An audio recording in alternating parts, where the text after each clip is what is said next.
Hello प्यारे बच्चों, welcome back to बायोस्ट्री। तो अभी अभी एनटीए की तरफ से एक रीसेंट डॉक्यूमेंट रिलीज़ हुआ है जिसमें उन्होंने अपनी सारी चीज़ों की जस्टिफिकेशन दी है, जहाँ पर हमें उनसे बहुत सारी चीज़ें पूछनी थी कि किस तरीके से 67 स्टूडेंट्स के 720 आउट ऑफ 720 मार्क्स आए। ठीक है, किस तरीके से एक ही सेंटर पर एयर वन रैंक के बहुत सारे बच्चे बैठे थे। ठीक है, काफ़ी स्टूडेंट्स थे, और कैसे पेपर लीक हुआ या कैसे ग्रेस मार्किंग हुई, जो भी हमारे बहुत सारे अभी तक के डाउट्स थे वो उन्होंने एक डॉक्यूमेंट में पॉइंट वाइज क्लियर किया है। तो अब उसी डॉक्यूमेंट को हम पढ़ते हैं और लेट्स सी कि अब हम उनके आंसर्स से सेटिस्फाई हो सकते हैं या नहीं। तो यहाँ से ये इनकी साइट है और यहाँ से आपको दिख रहा होगा regarding queries of candidates on NEET 2024 result declared on 4 June. तो 4 जून को जो रिज़ल्ट डिक्लेयर हुआ था उसी के रिगार्डिंग जो क्वेरीज़ थी सारे नीट एस्पायरेंट्स की, उसी को लेकर यहाँ पर ये डॉक्यूमेंट है। तो यहाँ से आप डाउनलोड कर सकते हो, मैं आपको यहाँ पे शो कर देती हूँ। चलिए देखिए, तो यहाँ पे ये डॉक्यूमेंट है। अब हमारे जो जो सारे डाउट्स थे वो इन्होंने एक एक करके पॉइंट वाइज, हाँ ये बात सिर्फ एक अच्छी हुई है कि इन्होंने पॉइंट वाइज उसको क्लियर किया है। बाकी देखते हैं कैसे आंसर्स दिए हैं। तो प्रेस रिलीज़ ये आज ही रिलीज़ हुआ है 6 जून को, regarding queries of candidates on NEET UG result declared on 4 June. अब ये क्या कह रहे हैं, देखो, the NEET 2024 was conducted by NTA on 5 May. ठीक है, और किस टाइम के अराउंड हुआ था, 2 बजे से 5:20 तक के में। ठीक है, एट कितने सेंटर्स, इन्होंने नंबर ऑफ सेंटर्स बता दिया, सिटीज़ बता दिया, और कितने स्टूडेंट्स अपीयर हुए थे, there were 24 lakh students. So in the light of recent queries जो हम सब ने मिलकर रेज की, ये ज़रूरी था कि अब ये इशू कर सके, to issue the following clarifications. तो इनको यहाँ पे ज़रूरत लगी कि ये क्लैरिफिकेशन हमें दे दें। उसमें सबसे पहला क्लैरिफिकेशन कि भाई कट ऑफ के regarding the cut off scores. अब हमारा यही था कि यहाँ पर कट ऑफ इतनी ज़्यादा कैसे जा रही है, तो यहाँ पे वही देखते हैं कि देखो यहाँ पे क्या लिखा है, the cut off scores are determine based on the over. ये क्या कह रहे हैं कि जो कट ऑफ के जो स्कोर्स हैं वो डेटरमाइन कर रहे हैं कि भाई एक कैंडिडेट की ओवरऑल परफॉर्मेंस हर साल कैसी रहती है। So the increase in cut off, अब इस साल जो कट ऑफ इतनी ज़्यादा इंक्रीज़ हुई है उससे यही पता लगता है कि जो कॉम्पिटिटिव नेचर है एग्जामिनेशन का वो इंक्रीज़ हुआ है। ठीक है, and the higher performance standards achieve by the candidate this year. मतलब इस साल कट ऑफ ज़्यादा जाने का रीज़न है कि जो कैंडिडेट कॉम्पिटिटिव नेचर बढ़ गया है एग्जामिनेशन को लेके। तो जो कट ऑफ्स और एवरेज मार्क्स हैं वो हर साल के यहाँ पर इन्होंने दिखाए हैं 2020 से लेके 2024 तक। एवरेज मार्क्स जो रहते थे 2020 में 297 था, फिर 86 हुआ, फिर ये डिप किया, गिरा ये, और वापस से 79, और फिर अचानक से इतना ज़्यादा रेज आ गया 323। तो minimum score to qualify in UR category वो भी देखो कहाँ इंक्रीज़ हुआ है। ठीक है, तो इन्होंने यहाँ पर यही बोला कि कट ऑफ हाई जाने का रीज़न सिंगल है कि भाई जो कॉम्पिटिटिव नेचर है वो इंक्रीज़ हो गया है। तो एक डाउट तो इन्होंने ये आंसर किया है। दूसरा देखो क्या है, compensatory marks for loss of time. अब हमने ये भी इन्होंने ये भी बताया था कि भैया ग्रेस मार्किंग दी गई है, तो ग्रेस मार्किंग आप लोगों ने कैसे दी, ये हमारा क्वेश्चन था। 718 मार्क्स जो बने, 718 मार्क्स जो बने और 719 मार्क्स जो बने बच्चों के, वो कैसे बने। So few writ petitions were filed by the candidates before the honourable high court of Punjab and Haryana, Delhi, Chhattisgarh, raising concerns कि भाई उनका जो एग्ज़ाम टाइम है वो लॉस हो गया था during the conduction of NEET 2024। तो इसके रिगार्डिंग कुछ पिटीशंस फाइल किए गए थे। तो ये जो कंसर्न है जो कैंडिडेट्स ने रेज़ किया through writ petitions and representations, जो कि सबमिट किया गया फिर एनटीए को, तो इन्होंने यहाँ पर इसको कंसिडर किया। तो यहाँ पर therefore a grievance redressal committee consisting of eminent experts from the field of examination and academia, उनको बिठाया गया एक साथ, इस बड़ी टीम को जहाँ पर बहुत अच्छे एक्सपर्ट्स थे आपके, कि भाई इन सिचुएशंस में देखा जाए और वो अपनी रिकमेंडेशन को यहाँ पर सबमिट करें। तो यहाँ पर फिर देखो क्या किया जाता है, अच्छे से पढ़ते हैं हम इसको। द कमेटी कंसिडर्ड, कमेटी ने इन सब चीज़ों को मद्देनज़र रखते हुए इनको देखा on the basis of factual reports, functionaries, CCTV footages from concerned exam centres. अब उन्होंने क्या किया कि उन्होंने ये जो भी ग्रेस मार्किंग की है ये सीसीटीवी फुटेज के थ्रू की है। तो उन्होंने क्या चेक किया कि भाई जो टाइम, एग्जामिनेशन टाइम का जो लॉस हुआ, जो ऐसे कैंडिडेट्स को हुआ, उन्हें कंपनसेट किया गया विद मार्क्स। अब किस बेसिस पे किया गया? उनकी answering efficiency and time lost. Time lost का पॉइंट हमें यहाँ पे समझ आता है, बट आप उनकी आंसरिंग एफिशिएंसी को कैसे चेक कर सकते हो? सिर्फ एक यहाँ पर अगर किसी रूम के इधर कॉर्नर पे जहाँ आप एग्ज़ाम दे रहे हो यहाँ पर सीसीटीवी कैमरा है, तो आप एक बच्चे की जो बैठकर ऑफलाइन एग्ज़ाम दे रहा है, आप उसकी आंसरिंग एफिशिएंसी को कैसे चेक कर सकते हो? यहाँ पर ये सबसे बड़ा क्वेश्चन है। सो अच्छा ये कह रहे हैं कैसे चेक कर सकते हैं? As per the mechanism formula जो दिया गया बाय ऑनरेबल एपेक्स कोर्ट, जिनकी जजमेंट दी गई थी 2018 में, ठीक है। लेकिन ये क्लैट एग्ज़ाम को लेके था, जो कि एक ऑनलाइन बेस्ड एग्ज़ाम है। तो अगर ऑनलाइन एग्ज़ाम है तो उसकी आंसरिंग एफिशिएंसी को आप फिर भी चेक कर सकते हो। वो बच्चा कंप्यूटर पे कर रहा होगा, तो देयर आर सम मेथड्स कि आप उसकी आंसरिंग एफिशिएंसी को चेक कर सको। बट यहाँ पे वो चीज़ अप्लाई नहीं हो सकती। ये एक ऑफलाइन एग्ज़ाम है, यहाँ पर आप इसको कैसे अप्लाई करोगे? ठीक है। फिर इन्होंने क्या बोला कि इतने कैंडिडेट्स 1563 कैंडिडेट्स जो हैं, इनका कंपनसेशन किया गया for the loss of time. और इनके जो रिवाइज्ड मार्क्स हैं ऐसे कैंडिडेट्स के, वो वैरी करते हैं भैया। देखो -20 से लेके 720 मार्क्स, मतलब रेंज इतनी ज़्यादा है। जिसके 720 नंबर आए हैं वो स्टूडेंट्स में भी कंपनसेशन प्रोवाइड किया गया है। तो इन्हीं में से जो स्कोर है दो कैंडिडेट्स का, जिनका 718 और 719 आया है, वो इसीलिए आया है क्योंकि उनको कंपनसेटरी मार्क्स मिले हैं। So on the analysis of CCTV footage, it was ascertained that the integrity of examination was not compromised. तो इनके हिसाब से CCTV फुटेज के हिसाब से कि भाई जो इंटीग्रिटी है किसी भी इस एग्जामिनेशन की, वो डिस्टर्ब नहीं की गई है। तो ये तो हो गई ग्रेस मार्किंग को लेके चर्चा। नेक्स्ट देखो toppers in NEET.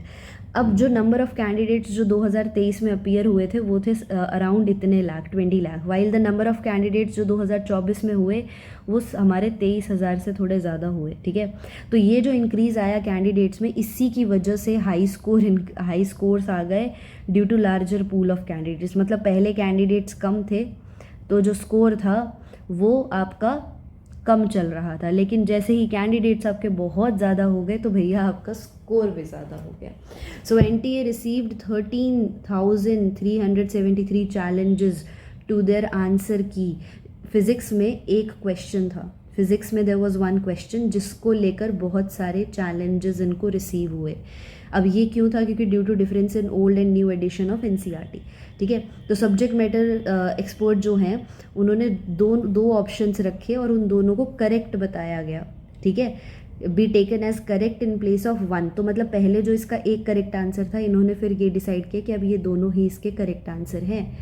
So out of 67 candidates जिनको इतने मार्क्स मिले हैं, तो भैया जो 44 हैं, मान लो देखो जैसे 67 टोटल हैं स्टूडेंट्स जिनके 720 में से 720 आए हैं, तो इसमें से 44 स्टूडेंट्स के जो मार्क्स हैं are on account of the revision. तो फिज़िक्स का सिर्फ एक क्वेश्चन में जो इन्होंने मार्किंग दी ना, इनको जो ये चेंज हुआ, जो ये चैलेंजेस आए, उसकी वजह से 44 स्टूडेंट्स के 70 मतलब फुल मार्क्स है, 720 में से 720। लेकिन बचे हुए 6 बच्चे, these are on account of compensatory marks. बाकी ये 44 का तो आपको समझ आ गया, इनका कैसे हुआ कि भाई जो ये फिज़िक्स का एक क्वेश्चन की दिक्कत आई थी उसकी वजह से। बाकी जो 6 स्टूडेंट्स हैं उनको कंपनसेशन प्रोवाइड किया गया। सो आप ये लगाओ जो एयर 1 रैंक आई है उसमें से 6 स्टूडेंट्स ऐसे हैं जो कि कंपनसेशन पॉइंट के साथ वहाँ तक पहुँचे हैं। So it is pertinent to mention that toppers are from across the country as highlighted in. अब ये बताना चाहते हैं कि टॉपर्स जो हैं वो अक्रॉस द कंट्री हैं, एक स्टेट से नहीं है। लेकिन जबकि इन्होंने जो हमें चीज़ और शीट दिखाई थी वहाँ से हमें पता लग रहा है कि जिसकी 1 रैंक आई है वो कुछ बच्चे एक ही सेंटर पे या फिर नियर बाय सेंटर पे ही हैं। तो अक्रॉस द कंट्री कैसे बोल रहे हैं ये यहाँ पे। नेक्स्ट पॉइंट देखो, डिक्लेरेशन ऑफ रिजल्ट्स। अच्छा एक हमने ये भी बताया था कि 4 जून को ही आपका इलेक्शन डे था और 4 जून को ही आपका रिजल्ट भी डिक्लेयर हो गया। ये कैसे हुआ? सो ट्रांसपेरेंसी ये यहाँ पे बता रहे हैं।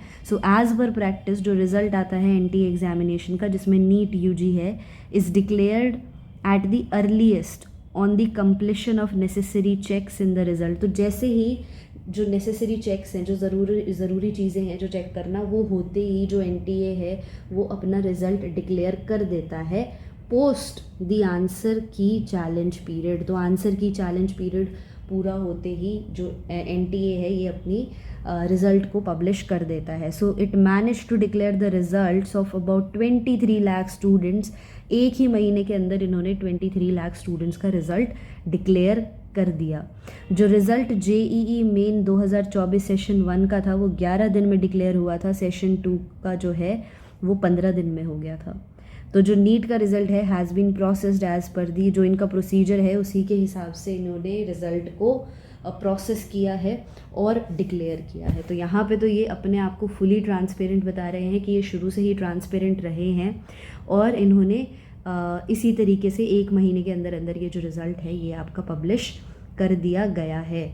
लास्ट में ये क्या कहते हैं, NTA has a set procedure of transparency adopted across all it's examination. तो इसके पास एक ट्रांसपेरेंसी का प्रोसीजर है जो ये अडॉप्ट करके रखते हैं। जो नेसेसरी, जो ज़रूरी इंफॉर्मेशन है is shared with the candidates through advance city intimation, admit card के थ्रू, जो एडवाइजरीज दी जाती हैं फॉर एग्जामिनेशन उसके थ्रू, ठीक है। Display of scanned copies of OMR, फिर उनका जो रिकॉर्डेड रिस्पॉन्स है of the candidate, and then inviting objections, जो इनके आंसर की रिलीज़ करते हैं उसके बाद ये ऑब्जेक्शन भी लेते हैं और फिर एक फाइनल आंसर की देते हैं ऑन ऑफिशियल वेबसाइट, और फिर ये एक स्कैंड OMR शीट्स और स्कोर कार्ड को भेजते हैं थ्रू ईमेल्स। तो ये कह रहे हैं कि हमारा ये पूरा प्रोसेस ट्रांसपेरेंट है, ये स्टेप्स हैं जो हम लेते हैं, जो हम शुरू करते हैं और एंड तक लेकर जाते हैं। So further relevant statistics are shared with the candidates and public through regular briefings और press release. The same has been adopted for NEET UG। तो ये कह रहे हैं कि ये हमेशा जो भी कैंडिडेट्स के साथ, पब्लिक के साथ अपना रेलिवेंट स्टैटिस्टिक्स को शेयर करते रहते हैं और सेम ही ये चीज़ अडॉप्ट करते हैं हमारे नीट एग्ज़ाम के साथ। तो इनके हिसाब से they are very fair, they are very transparent. Last में रिगार्डिंग अनफेयर मीन्स केसेस, अब तो इनके ऊपर अनफेयर जो मीन केसेस जो लगा है, जो ये आरोप इनके ऊपर, उसके रिगार्डिंग ये क्या कहना चाहते हैं। So action taken in UFM cases are in accordance with existing rules including cancellation of candidature and debarment. ये कहते हैं कि अगर कोई कैंडिडेट आपको ऐसा मिल जाता है जो अनफेयर मीन केसेस में आपको शामिल दिखता है तो उसका ये कैंडिडेचर भी कैंसिल कर देते हैं, ठीक है। और ये इंश्योर करते हैं कि वो बच्चा आगे NTA के एग्जामिनेशन, फ्यूचर एग्जामिनेशंस में ना अपीयर हो। So NTA has registered cases against impersonators and some cases have been registered by state police. तो ये स्टेट पुलिस के थ्रू ही ये केसेस रजिस्टर किए गए हैं और जो NTA है वो सपोर्ट दे रहा है जहाँ भी ज़रूरत है। किन को दे रहा है सपोर्ट? एजेंसीज़ को, इन इन्वेस्टिगेटिंग दीज केसेस जो कि इसके रिगार्डिंग आपके चल रहे हैं, ठीक है। So while the outcome of the investigation is aforesaid case is awaited, NTA has categorically denied any case of paper leak। तो यहाँ पर ये डिनाई कर रहे हैं कि कोई पेपर लीक नहीं हुआ है। NTA ने इशू भी किया है एक डिटेल प्रेस रिलीज़, किस डेट को, 6 मई 2024 को, जहाँ पर उन्होंने ये बताया कि भैया कोई पेपर लीक नहीं हुआ है, जो कि ये खबर आपकी सोशल मीडिया पे सर्कुलेट अभी ही हुई थी कुछ टाइम पहले। So the same stand has been reiterated and NTA maintains that the integrity of examination was not compromised. और इसी के साथ इन्होंने अपना ये डॉक्यूमेंट क्लोज किया है हमारे साथ इतने सारे पॉइंट्स क्लियर करते हुए। 5 पॉइंट्स हैं जो इन्होंने यहाँ पर हमारे साथ क्लियर किए हैं और इनके हिसाब से तो मुझे नहीं लगता कि ये आपका नीट करवाने वाले हैं, या फिर ये इन्होंने अभी तक हमें वो डॉक्यूमेंट भी नहीं दिखाया है। यहाँ पर जो इन्होंने बोला कि 1500 बच्चों का जो इन्होंने मार्क्स रिवाइज़ किया है, तो इन्होंने या तो ये हमें वो डॉक्यूमेंट शो करते, वहाँ पर प्रॉपर हमें स्टैट्स दिखाते कि कैसे फॉर्मूला यूज़ किया, कैसे आपने आंसर एफिशिएंसी को चेक किया, लेकिन यहाँ पर ऐसा कुछ नहीं हो रहा है। तो एक तरीके से उम्मीद यहाँ पर ख़त्म हो गई है कि इन्होंने यहाँ पर अपनी तरफ से साफ़ चीज़ें जाहिर कर दी हैं कि इनकी कोई गलती नहीं है, इनका प्रोसेस ट्रांसपेरेंट है। बट स्टिल अभी भी हम जो चाहते थे वो डिमांड हमारी पूरी नहीं हो पाई है। सो आप लोग प्लीज़ कमेंट सेक्शन में मेंशन कीजिए, are you satisfied with this 3-पेज डॉक्यूमेंट और नॉट। एंड तब तक के लिए take care of yourselves. Bye bye.